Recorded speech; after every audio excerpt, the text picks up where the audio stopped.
अस्सलाम वालेकुम दोस्तों, मैं हूं सलमान इजी एजुकेशन में आप लोगों को एक दफ़ा फिर वेलकम करता हूं। दोस्तों आज हम पढ़ेंगे फाइनेंशियल अकाउंटिंग का टॉपिक फाइनेंशियल स्टेटमेंट, जिसके अंदर सबसे पहले हम पढ़ेंगे एडजस्टिंग एंट्री के बारे में। एडजस्टिंग एंट्री जब हम बनाते हैं उसके बाद हम इनकम स्टेटमेंट और बैलेंस शीट बनाते हैं। ये तीनों मिलके हमारा एक पूरा टॉपिक बनता है फाइनेंशियल स्टेटमेंट का। एडजस्टिंग एंट्री की जब हम लोग बात करते हैं तो ये जनरल एंट्री की तरह ही फॉर्मेट में बनती है। यहाँ पे आपके इस तरफ एक तरफ आपके जर्नल एंट्री की तरह ही फॉर्मेट बनता है इसका। एक तरफ डेबिट क्रेडिट और सीरियल नंबर, डेट, पार्टिकुलर्स और पीआर और डेबिट क्रेडिट साइड होती हैं। बिल्कुल जनरल एंट्री वाला फॉर्मेट होता है। बस फ़र्क सिर्फ ये है, कॉन्सेप्ट का फ़र्क है कि जनरल एंट्री जो है वो डेली बेसिस पे है। हम जितनी भी ट्रांजेक्शन्स रिकॉर्ड करते हैं उनको हम बनाते हैं। यानी ये कह लें कि जनरल एंट्री जो है वो during the air of business के जब हम एक्टिविटीज परफॉर्म कर रहे होते हैं तो हम डेली बेसिस पे हम अपने हिसाब किताब को रिकॉर्ड कर रहे होते हैं। जबकि एडजस्टिंग एंट्री पीरियड के एंड में होती है। यहाँ पे मैंने कुछ फॉर्मेट बनाए हैं, वो आप लोगों को पहले समझा दूँ कि एडजस्टिंग एंट्री में कौन कौन सी एंट्रीज आती हैं। इसके मैंने पूरे पूरे कॉलम तो नहीं बनाए हुए, लेकिन ये यही कॉन्सेप्ट है कि ये डेबिट साइड है और ये क्रेडिट साइड है। और यहाँ पे हम जो है वो क्या कर रहे हैं, पार्टिकुलर्स लिख रहे हैं। अभी जो ये मैंने फॉर्मेट बनाया है वो इस तरह का है कि यहाँ पे आपके ये मैंने लिखा है ट्रायल बैलेंस और ये एडजस्टमेंट डेटा। ट्रायल बैलेंस जो कि आपके पास क्वेश्चन में गिवन होता है, ठीक है। इसका मैं आप लोगों को क्वेश्चन दिखा देता हूँ।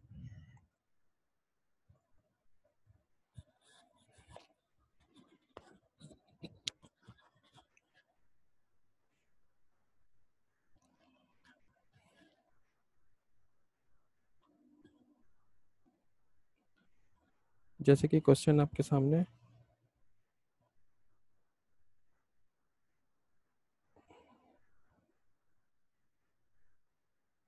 तो ये आपके पास ट्रायल बैलेंस होता है, डेबिट साइड और क्रेडिट साइड। और इधर आपके जो है वो एडजस्टमेंट डेटा आ जाता है। यहाँ इसको सप्लीमेंट्री डेटा फॉर एडजस्टमेंट कहते हैं। और फिर हम इनकम स्टेटमेंट और बैलेंस शीट बनाएंगे। ये इसके क्वेश्चन है।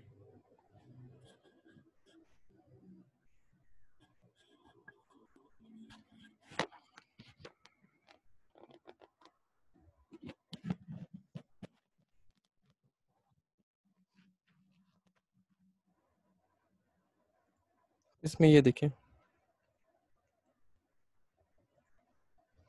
कि हमने करना क्या है। क्वेश्चन ट्रायल बैलेंस में आपके पास अगर गिवन है प्रीपेड्स, प्रीपेड्स में क्या क्या चीज़ें आ जाती हैं, प्रीपेड रेंट और प्रीपेड एडवर्टाइजमेंट और प्रीपेड सेल्स वगैरह। होता ही है कि हमारे प्रीपेड्स कहते हैं किसको है, प्रीपेड के उन पेमेंट्स को कहते हैं जो हम एडवांस के तौर पे पहले से पे कर लेते हैं, ठीक है। उसके बाद फिर वो क्या होती हैं, वो प्रीपेड्स जो हम एडवांस के तौर पे दे देते हैं, पीरियड के एंड में या ईयर के एंड में वो एडवांस कन्वर्ट हो चुका होता है एक्सपेंस में। तो इसका मतलब ये हुआ कि हम जो प्रीपेड कन्वर्ट करेंगे एक्सपेंसेस के अंदर, तो उसके लिए हमने किस तरह से पहचानना है कि जैसे आपके पास क्वेश्चन में गिवन है प्रीपेड रेंट 10,000 रुपीज़ और नीचे आपके एडजस्टमेंट डेटा में उसी के बारे में लिखा हुआ है कि प्रीपेड रेंट आपका 8,000 है। इसका मतलब ये हुआ कि प्रीपेड आपका खर्च हो चुका है। इट मीन्स आपका प्रीपेड रेंट कन्वर्ट हो चुका है एक्सपेंसेस में 2,000 रुपीज़ से।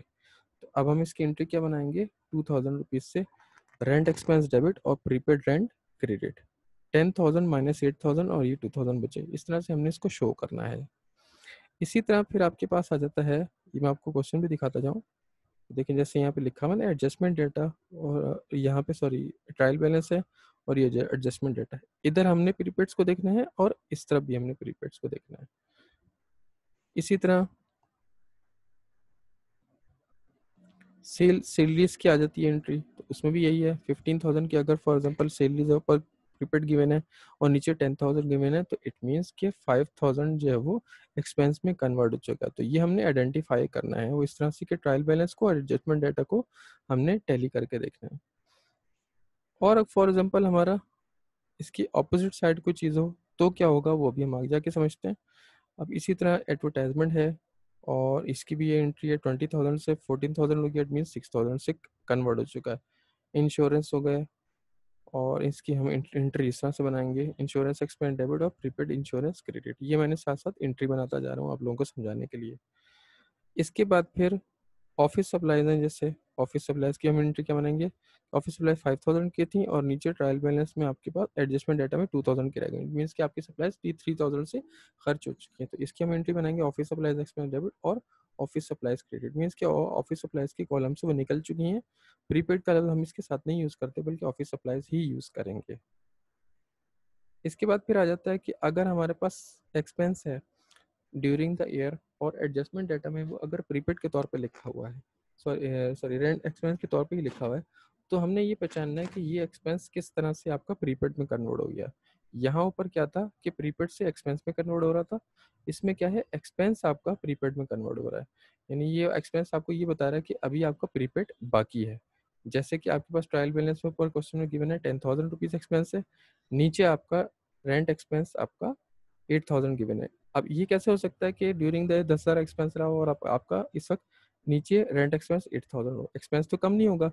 होता ये है कि हमारे पास 10,000 एक्सपेंस था, उनमें से कह रहे हैं कि 8000 एक्सपेंस खर्च हो चुका है।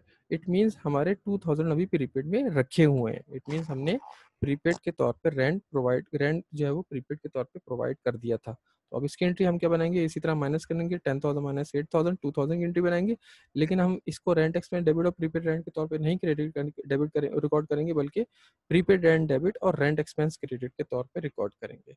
इसी तरह से लीज के साथ भी है, इसी तरह जो है वो आपका एडवर्टाइजमेंट के साथ भी है, इसी तरह इंश्योरेंस के साथ भी है, और इसी तरह जो है वो आपका प्रीपेड इंश्योरेंस के साथ है, और इसी तरह आपके पास रेंट इंश्योरेंस एडवर्टाइजमेंट ये इस तरह का आ सकता है।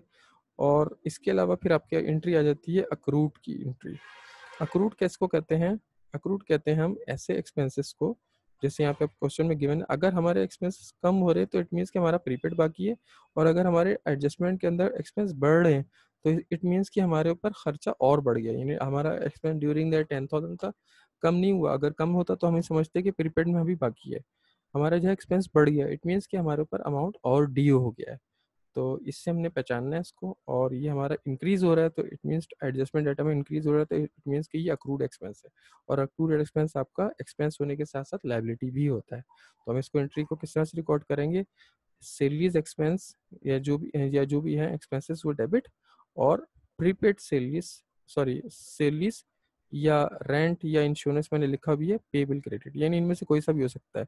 Salaries advertisement expense debit, salaries rent insurance advertisement कोई सा भी हो सकता है, एक्सपेंसेस के तौर पे डेबिट हो जाएगा, और सैलरी रेंट इंश्योरेंस या एडवर्टाइजमेंट के तौर पेबल के तौर पे क्रेडिट हो जाएगा। लेकिन एंट्री के अंदर हम लोग इसके साथ अक्रूड रिकॉर्ड नहीं करेंगे, यहाँ पे हम लोगों ने उसको पहचानना है कि ये अक्रूड की एंट्री है।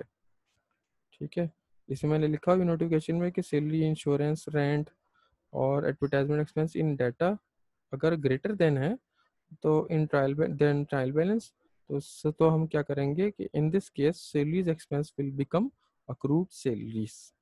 तो दोस्तों आज तक के लिए इतना टॉपिक काफ़ी है, बाकी मैं आप लोगों को नेक्स्ट क्लास में बताऊंगा, और आज तक के लिए इतना काफ़ी है, और नेक्स्ट लेक्चर तक के लिए मुझे इजाज़त दीजिए और मेरे चैनल को लाइक करें और सब्सक्राइब करें। Thank you.